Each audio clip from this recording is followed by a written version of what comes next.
Hello class 11th। तो हमने प्रकाश वैद्युत जो फोटो इलेक्ट्रिक इफेक्ट था, प्रकाश वैद्युत प्रभाव, उसके बारे में पढ़ा। आज हमारा टॉपिक है स्पेक्ट्रम। स्पेक्ट्रम का जो अध्ययन है, कैसे किया जाता है, स्पेक्ट्रम होता क्या है।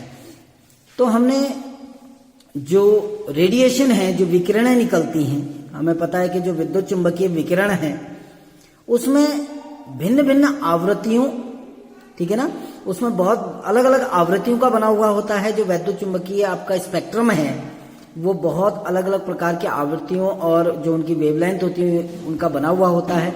और इन आवृत्तियों और जो वेवलेंथ है इनको हम अलग अलग कर सकते हैं और इनका जो विश्लेषण होता है वो एक उपकरण द्वारा किया जाता है जिसको स्पेक्ट्रोस्कोप कहते हैं, ठीक है ना। तो इसके स्पेक्ट्रोस्कोप में विकिरणों के प्रकीर्णन के लिए एक प्रिज्म लगा होता है, या तो प्रिज्म लगा होता है या एक विवर्तन जाली लगी होती है, ठीक है ना। और जब ये जो विद्युत चुंबकीय विकिरणें जब किसी फोटोग्राफिक प्लेट पर पड़ती हैं तो इनका जो पॉइंट मिलते हैं, इनका जो रिफ्लेक्शन मिलता है, प्रतिमान मिलता है, उसी प्रतिमान को हम स्पेक्ट्रम कहते हैं, ठीक है ना।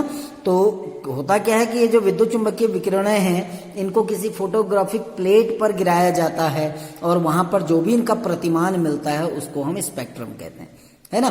तो स्पेक्ट्रम हमारे सामान्यतः दो प्रकार के होते हैं, ठीक है ना। दो प्रकार के स्पेक्ट्रम कौन कौन से होते हैं ये समझना। अभी मैं इसकी आपको फोटो भी भेज दूंगा, उसमें से आप नोट्स बना सकते हैं। तो पहले समझ लीजिए स्पेक्ट्रम दो प्रकार के होते हैं। एक होता है उत्सर्जन स्पेक्ट्रम और दूसरा होता है अवशोषण स्पेक्ट्रम, ठीक है ना। एक होता है उत्सर्जन स्पेक्ट्रम और एक होता है अवशोषण स्पेक्ट्रम। स्पेक्ट्रम आप समझ गए होंगे कि जब किसी विद्युत चुंबकीय विकिरण को, ठीक है ना, किसी फोटोग्राफिक प्लेट पर जब गिराया जाता है तो बहुत सारे पॉइंट प्राप्त होते हैं इस प्रकार से, है ना।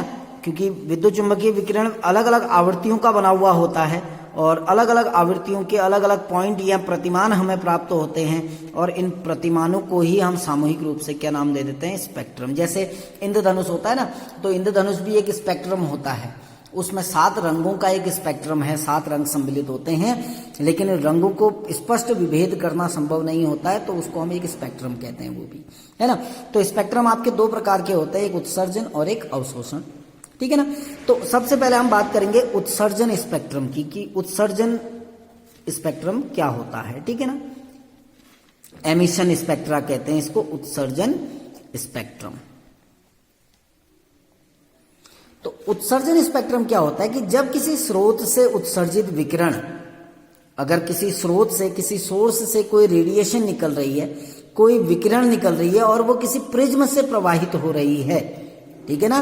प्रिज्म से प्रवाहित होने के बाद जब उसको फोटोग्राफिक प्लेट पर ग्रहण किया जाता है तो उत्सर्जन स्पेक्ट्रम बनता है।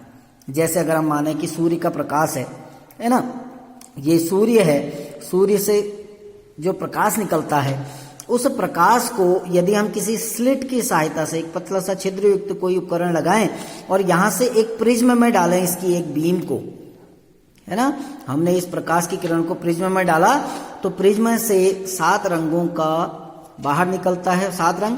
और जब इन 7 रंगों को अगर हम किसी फोटोग्राफिक प्लेट पर अगर लें तो वो हमें किस क्रम में मिलते हैं, विबग्योर, VIBGYOR, विबग्योर के फॉर्म में हमें वो प्राप्त होते हैं। यानी 7 रंगों का एक स्पेक्ट्रम मिलता है। ऐसे स्पेक्ट्रम को हम उत्सर्जन स्पेक्ट्रम कहते हैं, ठीक हो गया ना। तो उत्सर्जन स्पेक्ट्रम क्या होता है कि जब किसी स्रोत से उत्सर्जित हो रहा है ना, सूर्य का प्रकाश रिलीज हो रहा है, तो जब किसी स्रोत से उत्सर्जित विकिरण को प्रिज्म से प्रवाहित किया जाता है और प्रिज्म से प्रवाहित करने के बाद उसको किसी फोटोग्राफिक प्लेट पर अगर ग्रहण किया जाता है या गिराया जाता है तो हमें जो स्पेक्ट्रम प्राप्त होता है उसको हम उत्सर्जन स्पेक्ट्रम कहते हैं, ठीक है ना। तो जैसे हमने कहा सूर्य अथवा किसी कोई आपका विद्युत बल्ब है जलने, जो इलेक्ट्रिक बल्ब जल रहा है, उससे जो भी रेडिएशन, जो विकिरण निकलती है वो एक उत्सर्जन स्पेक्ट्रम बनाती है, ठीक है ना। निम्न दाब पर यदि किसी गैस में हम विद्युत धारा प्रवाहित करें, जैसे हमने इलेक्ट्रॉन और प्रोटॉन की खोज में किया था, एक विसर्जन नली में निम्न दाब पर विद्युत धारा प्रवाहित की थी, ठीक है ना, और हम किसी पदार्थ को उच्च ताप पर गर्म कर दें, तो जो उत्सर्जन स्पेक्ट्रम होते हैं वो अनेक प्रकार से प्राप्त हो सकते हैं। 3 प्रकार मैंने आपको बताया, दोबारा कर रहा हूं कि सूर्य या जलते बल्ब, सूर्य या जलते बल्ब द्वारा उत्सर्जित विकिरण, डायग्राम भी बनाया हुआ है कि जब हम सूर्य के प्रकाश को किसी प्रिज्म पर गिराते हैं और प्रिज्म से जो प्रकाश निकल रहा है उसको यदि किसी फोटोग्राफिक प्लेट पर गिराएं तो हमें एक स्पेक्ट्रम मिलता है जिसमें 7 रंग होते हैं, VIBGYOR, ठीक है ना। तो ऐसे ही चाहे सूर्य हो या कोई जलता बल्ब हो सकता है, उससे जो भी विकिरणें निकलती हैं वो उत्सर्जन स्पेक्ट्रम बनाती हैं। दूसरा, निम्न दाब पर गैस में वैद्युत विसर्जन करके, विद्युत धारा प्रवाहित करके, वैद्युत विसर्जन करके, यदि हम निम्न दाब पर किसी गैस में विद्युत विसर्जन करें तो जो स्पेक्ट्रम मिलेगा वो भी उत्सर्जन स्पेक्ट्रम होता है। इसी प्रकार अगर हम किसी पदार्थ को उच्च ताप तक गर्म करें, किसी पदार्थ को उच्च ताप पर गर्म करके, अगर आप किसी पदार्थ को उच्च ताप पर गर्म करते हैं तो जो स्पेक्ट्रम प्राप्त होगा वो उत्सर्जन स्पेक्ट्रम होता है। ठीक हो गया। तो जो उत्सर्जन स्पेक्ट्रम है ये 2 प्रकार के होते हैं। उत्सर्जन स्पेक्ट्रम आपके 2 प्रकार के होते हैं। अब वो 2 प्रकार के कौन कौन से होते हैं? एक तो होता है सतत स्पेक्ट्रम। उत्सर्जन स्पेक्ट्रम 2 प्रकार के होते हैं, एक सतत और एक रेखीय स्पेक्ट्रम या रेखा स्पेक्ट्रम। तो उत्सर्जन जो आपका स्पेक्ट्रम है, एमिशन स्पेक्ट्रा जो है वो 2 प्रकार के होते हैं, एक सतत स्पेक्ट्रा होता है, एक रेखीय स्पेक्ट्रा होता है। ठीक है ना। अब सतत स्पेक्ट्रा क्या होता है? सतत स्पेक्ट्रा आप समझना कि जब हम सूर्य के प्रकाश को, देखो मैं आपको बुक दिखा रहा हूं कि जब सूर्य का प्रकाश अथवा चमकते हुए वैद्युत बल्ब से उत्सर्जित सफेद प्रकाश को पहले एक स्लिट से गुजारने के बाद किसी प्रिज्म में से गुजारा जाता है, तब यह प्रकाश 7 बैंडों में विभक्त हो जाता है।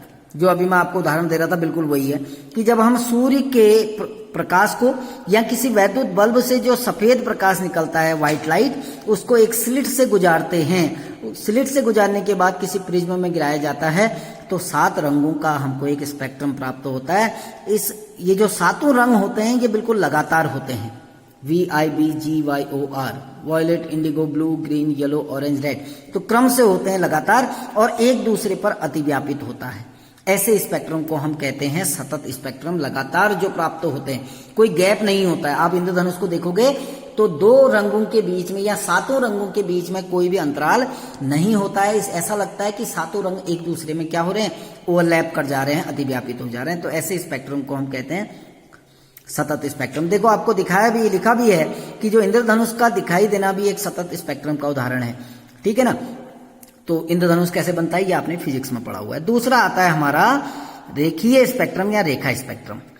तो रेखा स्पेक्ट्रम क्या होता है? ये भी एक उत्सर्जन स्पेक्ट्रम है।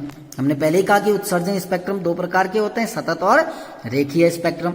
जब किसी वाष्पशील पदार्थ को बुनसन बर्नर की ज्वाला में गर्म किया जाता है, एक बर्नर होता है बुनसन बर्नर जो प्रयोगशाला में होता है, तो किसी वाष्पशील वॉलेटाइल अगर कोई पदार्थ है, वाष्पशील पदार्थ को जब हम किसी बुनसन बर्नर की ज्वाला में गर्म करते हैं तो जो स्पेक्ट्रम प्राप्त होता है, जब इसका विश्लेषण किया जाता है तो जो फोटोग्राफिक प्लेट है जिस पर वो बिंदु आपको प्राप्त होते हैं, कुछ विशेष रंग की रेखाएं प्रकट होती हैं जो भिन्न भिन्न पदार्थों के लिए भिन्न भिन्न होती हैं। तो सोडियम के लिए अगर आप देखेंगे 2 पीली रेखाएं प्राप्त होती हैं जिनकी वेवलेंथ 589 और 589.6 नैनोमीटर होती है।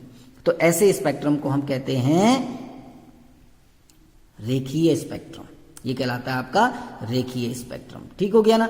अब दूसरा, ये तो था आपका उत्सर्जन स्पेक्ट्रम, समझ गए होंगे। तो उत्सर्जन स्पेक्ट्रम 2 प्रकार के होते हैं। सतत स्पेक्ट्रम, सतत स्पेक्ट्रम का मतलब होता है जैसे सूर्य का प्रकाश है, ठीक है ना, वैद्युत बल्ब है, यदि कोई वैद्युत बल्ब जल रहा है तो उससे जो भी स्पेक्ट्रम मिलेगा वो सतत स्पेक्ट्रम के अंतर्गत आएगा। जैसे अगर आप सूर्य के प्रकाश को किसी स्लिट से गुजारने के बाद एक प्रिज्म पे गिराएं तो आप देखेंगे प्रिज्म से 7 रंगों का एक स्पेक्ट्रम प्राप्त होता है ना, विबग्योर होता है। और ये 7 रंगों का स्पेक्ट्रम कंटिन्यूअस होता है, लगातार, और ये रंग एक दूसरे पर अतिव्यापित होते हैं। अतिव्यापित यानी एक दूसरे में मिक्सअप हो जाते हैं, मिल जाते हैं। स्पष्ट आप अंतर नहीं कर सकते हो कि कहां पर वॉयलेट दिख रहा है आपको, कहां पर इंडिगो दिख रहा है, कहां पर ब्लू है, कहां पर ग्रीन है, कहां पर ऑरेंज है, कहां पर रेड है, तो आप डिफ्रेंशिएट नहीं कर सकते हैं। ऐसा स्पेक्ट्रम सतत होता है, ठीक है ना। रेखीय स्पेक्ट्रम होता है कि जैसे हम सोडियम को, यदि आपके पास सोडियम धातु है, आप इसको बुनसन बर्नर की ज्वाला में गर्म करेंगे तो इससे जो रेडिएशन निकलती है, यदि उसको फोटोग्राफिक प्लेट पर अगर गिराया जाए तो 2 रेखाएं प्राप्त होंगी, केवल 2 रेखाएं, 2 येलो कलर की रेखाएं प्राप्त होती हैं, जिसमें एक की जो वेवलेंथ होती है वो 589 नैनोमीटर होगी, 589 नैनोमीटर होगी, और दूसरे की 589.9 या 6 नैनोमीटर के करीबन, है ना। तो ऐसा स्पेक्ट्रम जिसमें अलग अलग रेखाएं प्राप्त होती हैं, आपको स्पष्ट रेखाएं अलग अलग प्राप्त होती हैं, उसको रेखीय स्पेक्ट्रम कहते हैं। जैसे अभी हम हाइड्रोजन के केस में पढ़ेंगे तो हाइड्रोजन का जो स्पेक्ट्रम होता है वो रेखीय स्पेक्ट्रम होता है, उसमें भिन्न भिन्न रेखाएं प्राप्त होती हैं जिनको नाम दिया गया है, लाइमन श्रेणी, बामर श्रेणी, पाश्चन श्रेणी, तो अभी हम उसके बारे में पढ़ेंगे, ठीक। दूसरा आता है अवशोषण स्पेक्ट्रम। अवशोषण स्पेक्ट्रम नाम से ही पता है कि जब रेडिएशन को एब्जॉर्ब किया जाता है, अवशोषण स्पेक्ट्रम, ठीक है ना। जब हम व्हाइट लाइट, जो श्वेत प्रकाश है, चाहे वो बल्ब से प्राप्त हो, चाहे वो सूर्य से प्राप्त हो, उस श्वेत प्रकाश को किसी पदार्थ की वाष्प से गुजारते हैं, ठीक है ना। वाष्प से गुजारने के बाद जो प्रकाश आपको प्रिज्म से टकराने को दिया जाता है, जैसे सपोज करो आपकी व्हाइट लाइट है, ये सूर्य है, सूर्य से सफेद रंग का प्रकाश निकलता है, इसको हम किसी पदार्थ की वाष्प से गुजार रहे हैं, इसमें कोई पदार्थ भरा है और उसकी वाष्प से हम इसको गुजार रहे हैं।